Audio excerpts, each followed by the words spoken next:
ஒரு வழியாக நாங்கள் கொல்லிக்கு வந்து சேர்ந்துட்டோம். வந்ததும் சாப்பிட்டு முடிச்சிட்டோம் 2 பேரும். சாப்பிட்டுட்டு கொல்லிக்கு வந்துட்டோம். இங்கே பாருங்கள், ஐயாவுக்கு வெயில் அதிகமாக இருக்குதா, துண்டு போட்டுக்கினாரு. ஃபஸ்ட்டு நான் சாமந்தி செடி நட்டப்போ வெள்ளம் வந்ததுன்னு சொன்ன பாருங்க, அதே வழியில் ஒரு 2 நாள் பேஞ்சது, இப்போ சமீபத்தில் பேஞ்சது பாருங்கள். அந்த மழைக்கு இங்கே பாருங்கள், நான் போட்டு வச்ச அந்த பைப்பெல்லாம் எப்படி அடிச்சின்னு போயிருக்குது பாருங்கள். இப்போ இதை எடுத்து நான் ஒழுங்கு பண்ணி அதுக்கப்புறம் தண்ணி பாசணும். இந்த வழி தாங்க வெள்ளம் போயிருக்கு ஃபுல்லாக.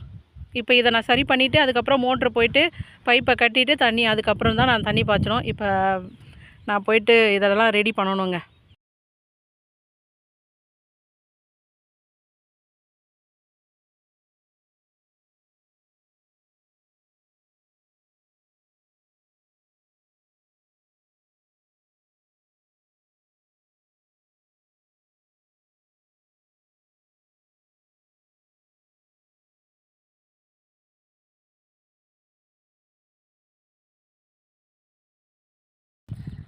பைப்பை இழுத்து போட்டாச்சு.